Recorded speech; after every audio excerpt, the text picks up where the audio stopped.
You can't receive what God has for you if you keep gripping what He brought you out of. Because if our hands are still full of the dirt, how can we expect to eat the fruit that is produced through it? You see, our hands can only hold so much. And in order for us to be able to utilize them for the things in present time, is we have to let go of the things that we're holding on to. What's going on, my curious and intellectual people? Welcome back to another quarter with intriguing insights, with deep conversations meet everyday life, looking beyond the obvious to uncovering meaning, challenge assumption, and find wisdom in places most people overlook. Now, so far, we have covered 3 different phases in this series of who we are becoming when in survivor mode. Our first act was survivor mode. Our second, formation and identity. And our third act was faith under pressure. Now today, we're going to dig into our fourth act with the first topic: why letting go of survival is so hard. In a world where so much is going on, we feel like there is no love, no support, and everybody is being selfish, only out to take care of themselves. This makes it very hard for us to let go of survival mode. In a state of being on high alert, dealing with chronic stress, or managing trauma, it is profoundly difficult because it is the nervous system adaptation designed for protection, not comfort. Letting go of survival mode is a deeply human struggle that touches the core of our existence. It's not just about physical and emotional grip that fear and uncertainty is holding over us. And here's another thing: letting go of survival feels like betrayal because it once saved you. And the hardest part to grip with that is that if it has become a part of who you are, it's betrayal of yourself, which becomes very depressing, very disappointing, and makes us feel like we let ourselves down. And here's another truth: healing, it just doesn't feel safe. Our deepest secrets are shared with those that we feel safe with. And if letting go of survival makes us feel like we betrayed ourselves, we no longer feel safe with ourselves to allow the healing process to go by sharing what it has done to us.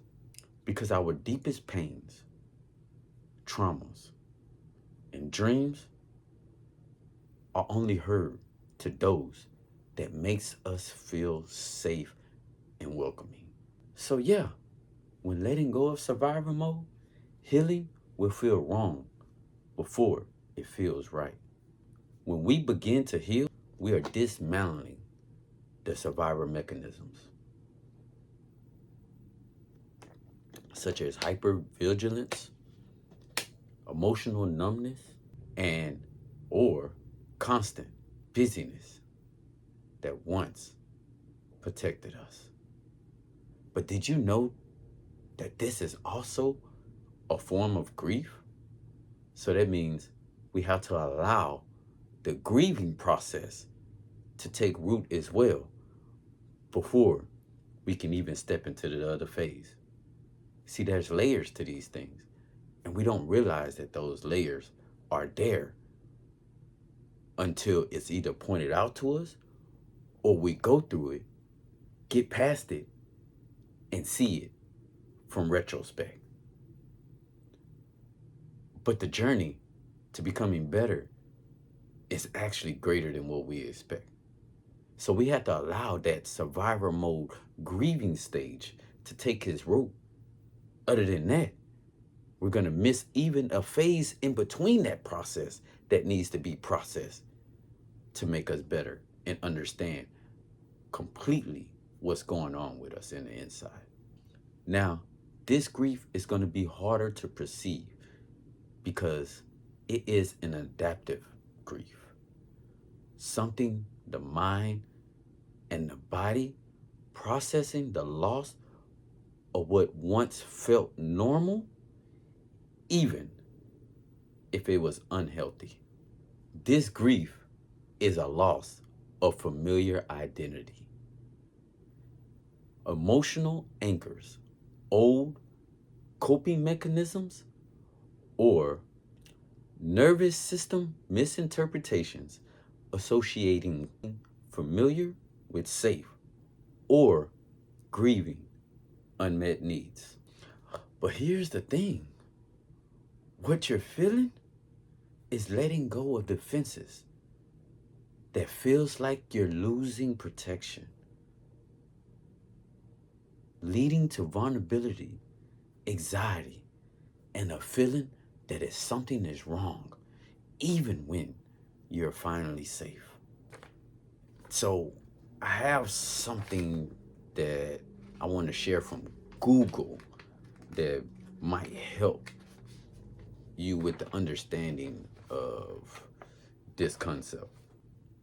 Survival mode can ignite creativity by acting as a powerful catalyst for innovation, resourcefulness, and a forced adaptation, often proven that necessity is the mother of invention. While it is a high stress state, it can push individuals to reimagine situations, use limited resources in novel ways, and find meaning through creativity expression. Meaning through creative expression as a coping mechanism.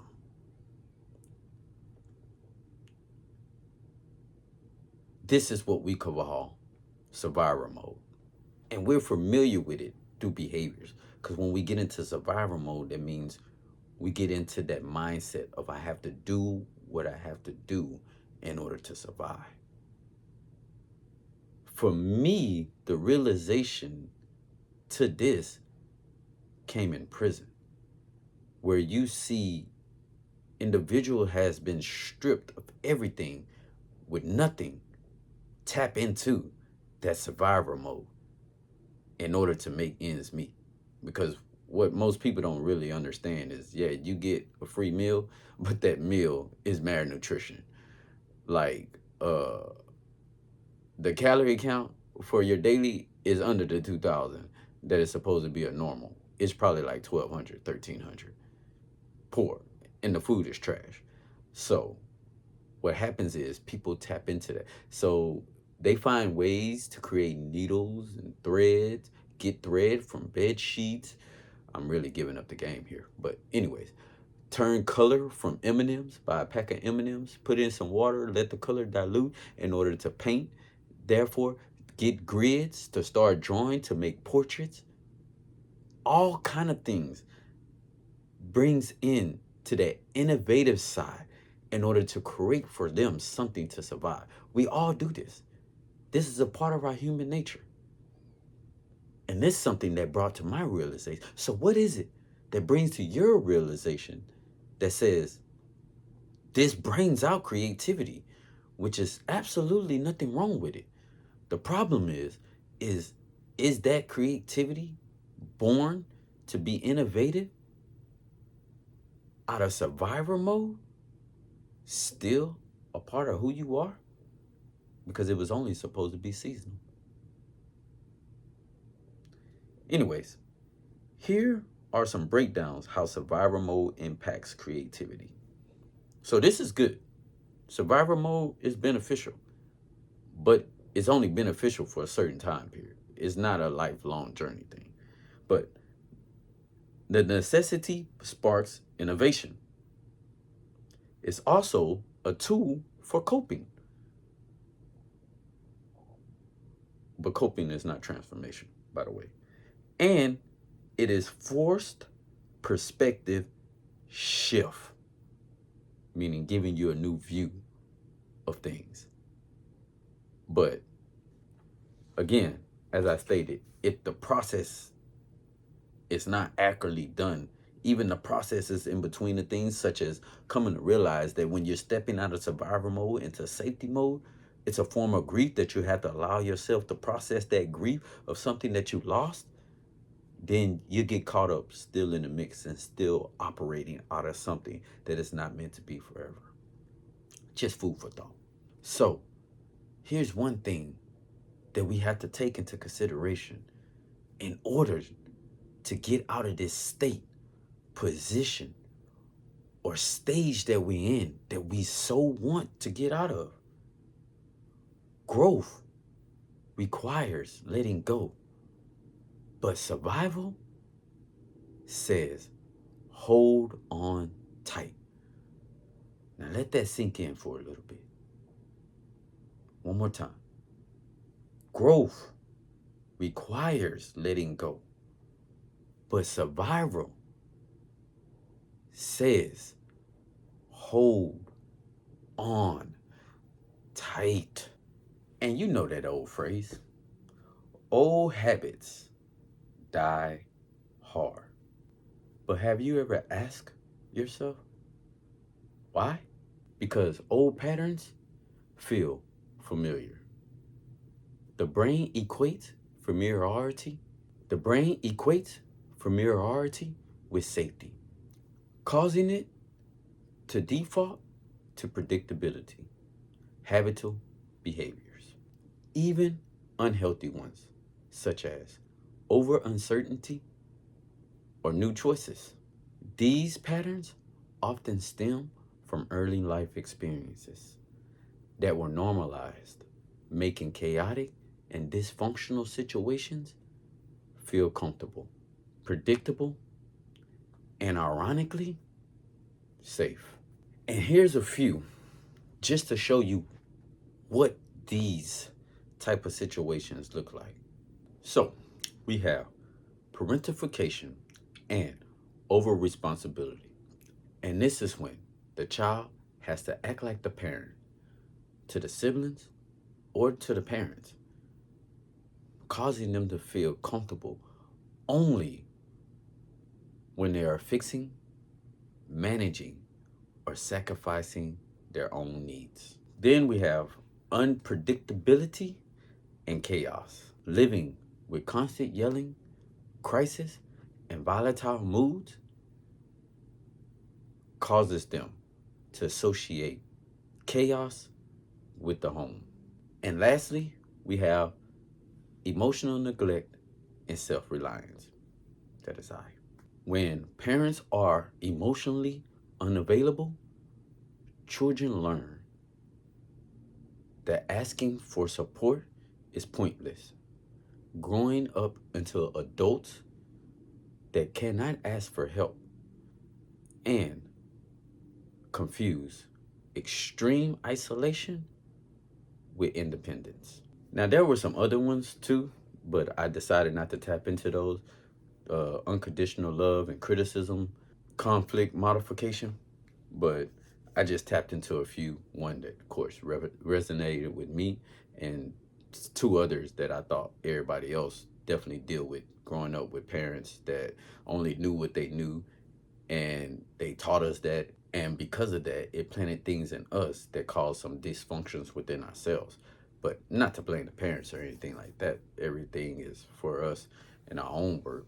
One thing I love and appreciate about my own mother is how she raised me, and I love and appreciate about myself is how I evaluated and tried to find the truth on her teaching and bringing me up according to the way that she knew how. Which is why each of us should do the same thing, which helps us to kill those generational curses. And with our children, hopefully plant more healthy and productive seeds inside of them to kind of get away from the dysfunction and toxicity. Just saying. Anyhow, you're not broken. You're overtrained in survival. And the version of you that keep you alive, that same version might be the reason why you can't experience peace. But the real question is, how do we get past the stage of ridding the survivor mode? To put it simply, our nervous system needs retraining. Our internal control system, which manages stress, safety, and involuntary functions, is stuck in a chronic state of fight and flight and requires intentional, daily, and constant practice to relearn how to return to calm. So I'm going to go ahead and share 3 ways to retrain the mindset. Number 1, my favorite, of course, faith-centered anchoring. Number 2, change your internal language. Number 3, building safety through repetition. What we don't know, repetition is our best friend. It's what conditions the brain. Because we can do all of the letting go. We can do all of the reframing. We can try to discipline ourselves willfully to stop this and stop that. But at the end of the day, it needs a replacement. Safety has to be practiced. Letting go of survivor mode isn't about ignoring danger and becoming complacent. It's about learning to live with awareness and calm, even in the face of an uncertainty. And safety is not merely a set of rules to be kept. Trust me, that's the hardest thing ever for me to try to do. I'm so rule-based. Just give me that and not structure it and not do it. Anyways, sorry, interruption. Safety is not merely a set of rules that need to be read, but an active daily behavior that needs to be implemented consistently to prevent accidents, injuries, and fatalities. And we can do this by doing one thing: building trust in yourself and life. And now I'm going to give you 3 ways on how to build that trust. Cultivate a faith that can handle whatever comes, even if it's uncomfortable. Seek support. Connecting with others reminds us that we're not in it alone in the struggle. And last but not least, number 3, reframe identity. Embrace a narrative that includes resilience, but also peace, growth, and joy. Letting go of survivor mode is a journey, not a destination. It requires courage, patience, and compassion with yourself. But on the other side lies a life lived more fully with better freedom and deeper connections. Because just like unhealthy, dysfunctional, and toxic behavior, peace is learned. Remember, clarity doesn't come from easy answers, but from the courage to ask the hard ones. So stay curious, stay open, and keep looking deeper. Another thing, if this episode has helped you just a little bit, follow me or click that subscribe button. Even share with someone that you think that this might be helpful with. Intriguing Insights 1 on YouTube. Subscribe. Listen to some more of the stuff that I drop out here for us. Follow me on Facebook, Instagram, TikTok, or just share me. Peace.